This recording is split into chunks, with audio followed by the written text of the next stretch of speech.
guys, this is my beat breakdown episode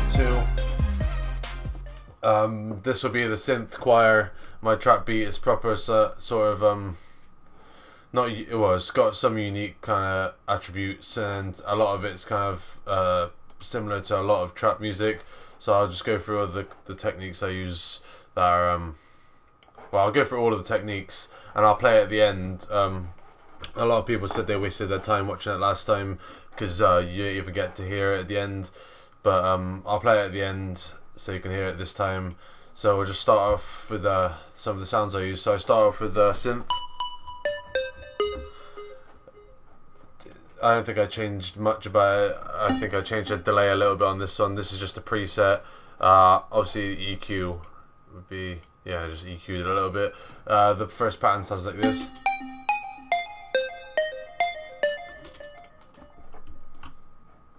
So it just follows C and then just C.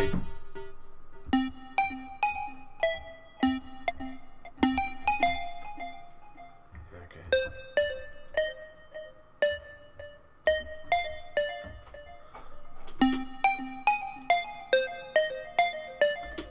There's nothing complicated about that either. As you can see, it's just like a simple melody on every step.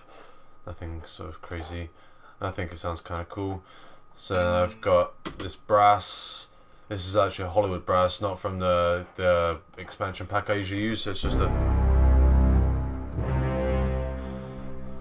Oh, that sounds really bassy. Did I not EQ it? Oh, I did. Still real bassy. Okay, I guess that's fine. So I've got. Can you see the two layers? One, and then I've got this this gated. A kind of arpeggiator, I suppose. Well, it's not really an arpeggiator, but it's a gated synth. That sounds like the loaded delay and stuff like that. Yeah, I think the delay sounds better. But yeah, it sounds.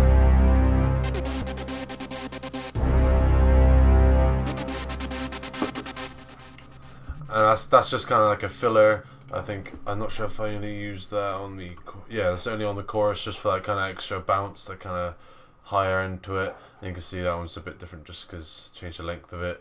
And this is a real long brass. I assume I only, yeah, it's the held brass I used on the intro.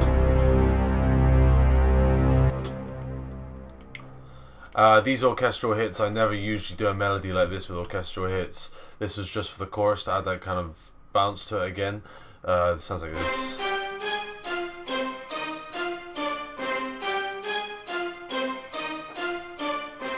It's real high up as well. Probably should sound better if good.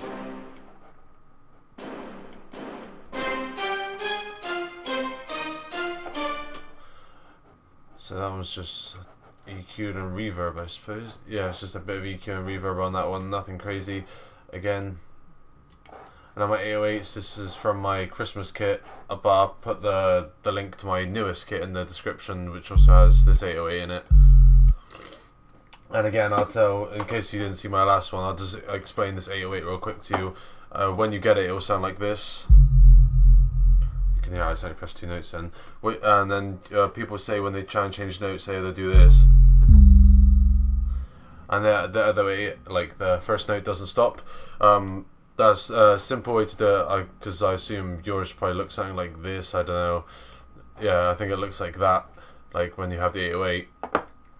All you do, make sure the delay is all the way to the left, yeah, all the way down, attack all the way down, hold, you want to hold it all the way up, the decay all the way down, sustain and release both all the way down.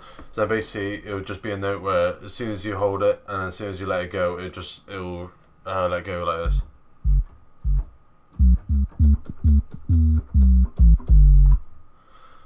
But the other way you can do it is go into miscellaneous and click cut itself, and what it'll do, it'll keep going until you hit another note.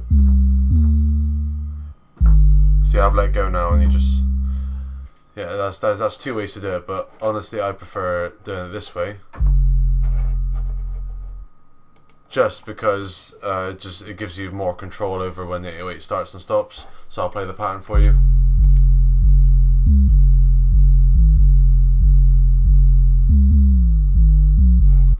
And like in my last one, these are probably the only 2 beats I've pitch bent my 808. It's just this little triangle up here. You see it hover over and it says slide. What you do is you just click that and it'll automatically give you a note, and you can tell because it has the triangle in the little corner. And that just says that that's a pitch bend note, and you can sort of put it anywhere you like, really. I mean, I could put it, say I used one of these notes, I could put it here.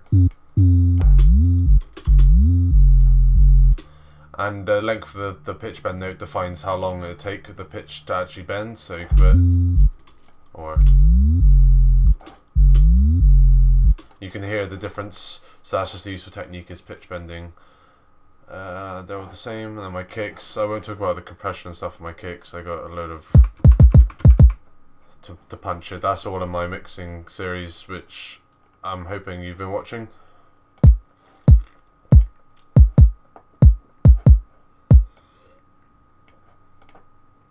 Okay, that was it. I thought there might be another kick pattern actually. I guess I kept it simple. And I've got like the standard snare, and it's the clap to fill out underneath. That one, all you do is, well, you don't have to do it, but I stereo shape, put stereo shape and stereoize it. And then this knob here, I really should do more. It's stereo separation, so the more to the right it goes, the more it separates your hat. So, not your hat, your clap. So, you see the shape changing actually. So I just stereo separate it a little bit so it sits under the snare and gives it that kind of higher bounce to it. Because obviously you don't want to boost the high end on the snare, because snares just sound crackly and yeah, that sounds horrible. Should really, yeah, whatever. So it sounds like this, and you can hear that slight clap is subtle, but it adds a kind of a nice flavour to it, I suppose. Again, it's just, that's optional, it's my technique. So I got this brass, which again is very sort of popular in trap. These notes, you can barely hear these notes. You can see the velocity I've messed it down here. I don't think you can hear it in the beat, but this is my pattern.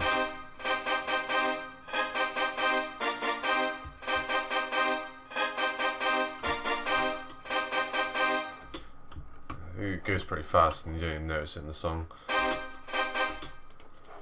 But I'll talk about a useful thing on this brass, because it sounds absolutely horrible when you get it.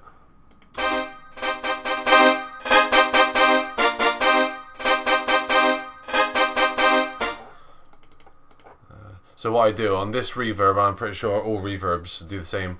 It's got this knob, the dry knob, which sounds really disgusting. But then the dryness of it. So if I just put the effects back on, you can hear how it's more like stereoized apart from anything else, but also it has that, it takes away that kind of horrible hard hitting at the beginning. So it's a bit of a softer brass, which I tend to prefer, just because I don't like how it just sounds so not unmastered, but it sounds really weird and it just hurts my ears. So I just put a bit of dryness on it. It just makes it sound much nicer. And then my bell for my kit as well, should really could change that actually to a tremolo. I much prefer the tremolo one. It just has that wobble to it and adds a bit of depth to it. It's pretty loud though, but it might just be my headphones. Okay, and then just like in most beats I do, it's just the crash, which would be every 8 bars usually. Slightly stereoized, just sit on top of the kick and stuff like that. And this one's a bit different. This is on like the end kind of bar of the 808. So if you pretend, say, let me just put a kick in there. Let's say the snare's here, and the kick will be here. This is the end bit, so then it'll be like. It's hard to explain, but this is like. Well, it goes. Let me just see if I can zoom in here. You can see it's here, which is at the end of my 808 pattern. So if I just bring the 808 up here, and come down here, put it in, you can see here the crash hits on the 808 here and the 808 here, which is just a cool effect to add, and I'll show you what it sounds like. Yeah, that's fine. All right. if you just listen out for it.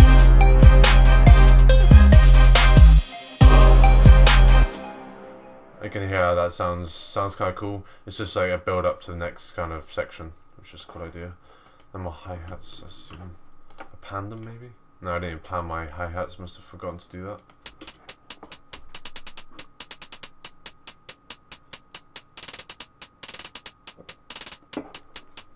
And like I explained in my last video, you can see the hi-hats, how they occur on where the 808 should be. Which again, I'll just show you in case you didn't see the last one. Fuck off. So say the 808s would be here, so this would be the snare. So it'd be, you can see how it goes fast with the 808 instances, and again here, and it speeds up just a little bit. It doesn't make that much of a difference. Hang on. My TV's got to turn off. No. Sorry. Yeah, okay. What was I talking about? Oh, yeah, you can't really hear it happen that much. I mean, it doesn't make much of a difference. It's just what I prefer. It's kind of unique to myself because I haven't heard anyone do it. Whether or not they do, I don't know. And then again, like my last beat, this is such a bad beat to do for my second episode. Because all the techniques I'm talking about, I've only done twice, and it's in the 2 beats I'm talking about. So I'll make sure to not do that for my next one. But it's just the sound font, like I said, I found a few years ago when I first started. It's just a pitch bend again with the triangle note. You can see it pitch bends up and straight back down.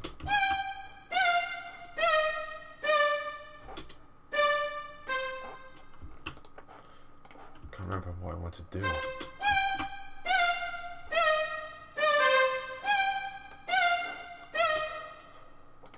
Whatever. That one's just a cool sound. That's just on the chorus, I believe.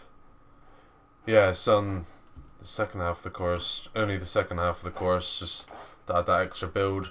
Again, just a bit of a snare roll here. That's quite a bad snare actually. Didn't really notice how. I suppose in the beat it doesn't sound as bad because it's with other sounds. And I didn't boost it. I'm going to turn it down. That looks horrible. And what have I got here? Just a choir. This is my favourite choir sound. I use this in a lot of my beats.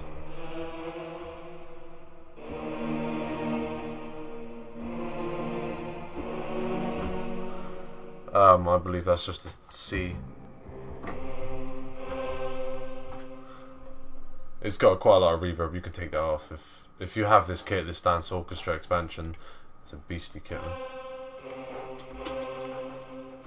And underneath that I layered it with just a sound font of the choir with a chord.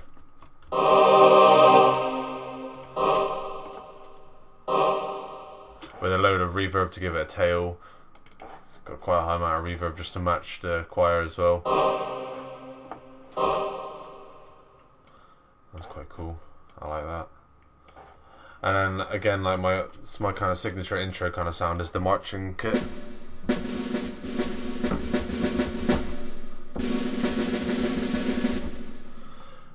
And that's just yeah, it's orchestral. That's the marching kit, and just a bit less. So I take out this other one real quick.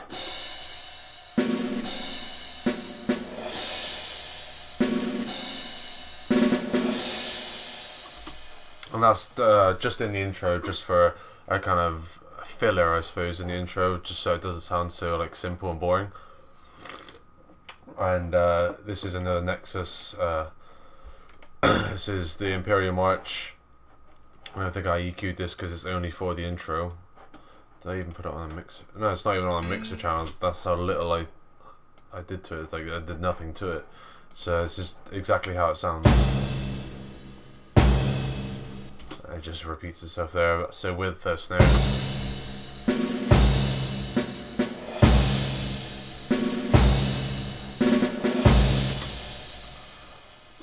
And another kind of snare thing on the Nexus again, this timpani, which is crazy.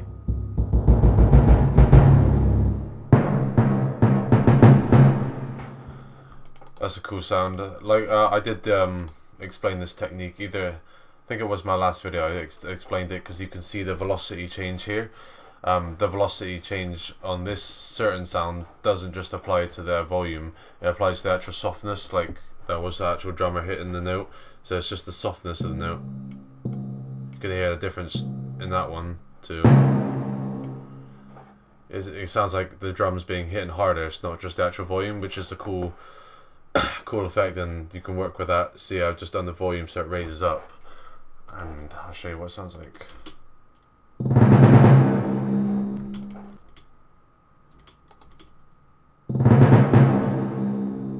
Alright, I'll keep that in there now.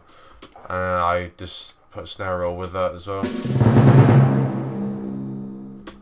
And that sounds a lot better when I put it in the track. That's just an intro section as well. And my hi-hats, like I spoke about in my mixing video. Except there's no mixing on them at the moment. Good. But it's just a simple every 8 steps piece. And the snare here, which is kind of cool, it sounds kind of aggressive. You can see how fast these snares actually hit. And all you do to do that is, what I do is I right click. If you hold down right click, and you can see how the notes are all moving with it, like it makes a diagonal line. So if you just right click the lowest note and then bring it to the highest note, then they all kind of follow that kind of pattern, if you can see. Now that I explained it very well, but yeah, you can just see they all follow the line instead of you having to click every single one to make it a certain volume. That just has a cool effect, it just like whizzes in, which is kind of nice. And this is, I think I just use that for a breakdown, like a simple breakdown section here.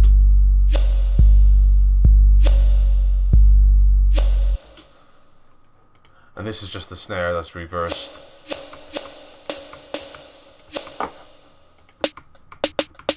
There's that snare there, but I don't think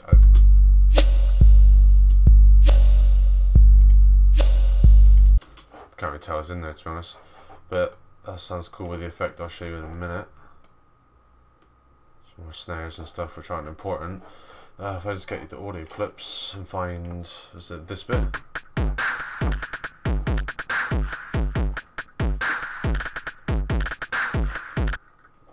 And that bit's quite interesting. What I did, that came about by accident, I think it's here.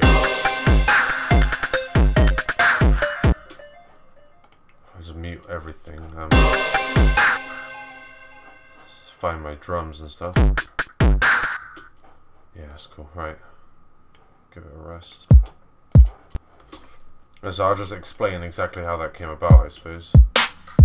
If I can actually find out a part where I did it. Yeah, this should work. If my hi-hats are actually on a yeah, they are number 27, right? Alright, so I think this, I just accidentally did that, and then it was playing, and then I got this Camel Crusher. It wasn't that one though, was it? No. I think I just put a Camel Crusher on here. I'm gonna turn it down just in case. This might be loud.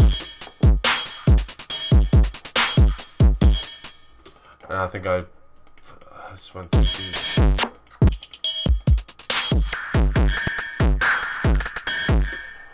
Yeah, and I just put an accidental distortion on some drums.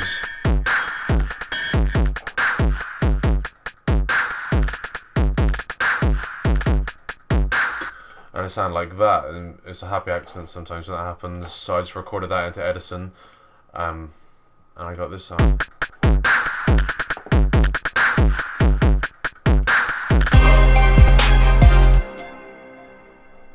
Whoops, I didn't do that. And I think I did another last technique in here, this bit.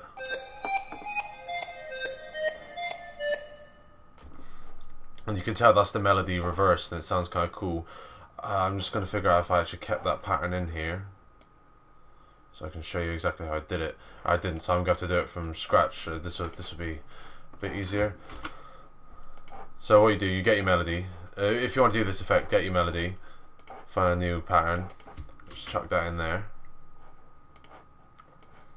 And basically you want to build your melody but backwards, so let's do this.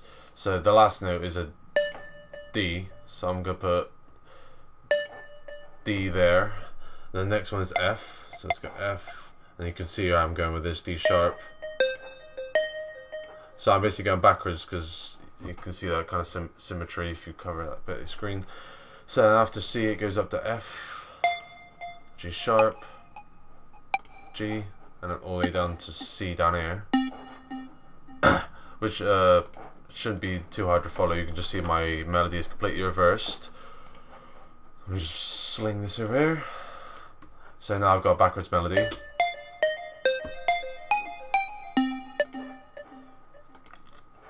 Which is cool. Sounds right backwards. So then we go onto the master channel, I suppose, or you can do it on the actual channel. Or you can do it on any channel as long as the input's going through it. So just go on your master channel, hit record, and then just hit play, and it will just record into Edison for you. It's not, you can see it's not doing it, it's because I muted it. Which is that stupid thing. So I'll just replace it just in case. Alright, now when you hit record and then press play. The last note I didn't want there, I think it was that one. So I've got my melody here. Go into the little wrench looking thing, reverse, and then you get. You can hear it's the melody going the right way now, but the notes are reversed, which is a cool effect. And mine sounds a bit different to that. I think it's just because I changed it a bit and play a few goes at it. Mine sounds like this.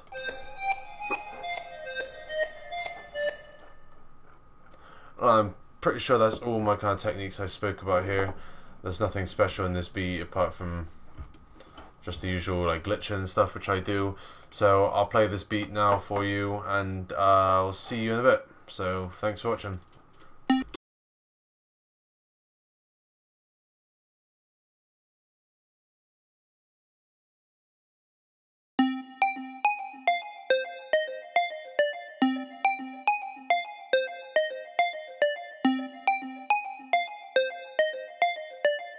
Yo man, listen up, it's Kid Earth.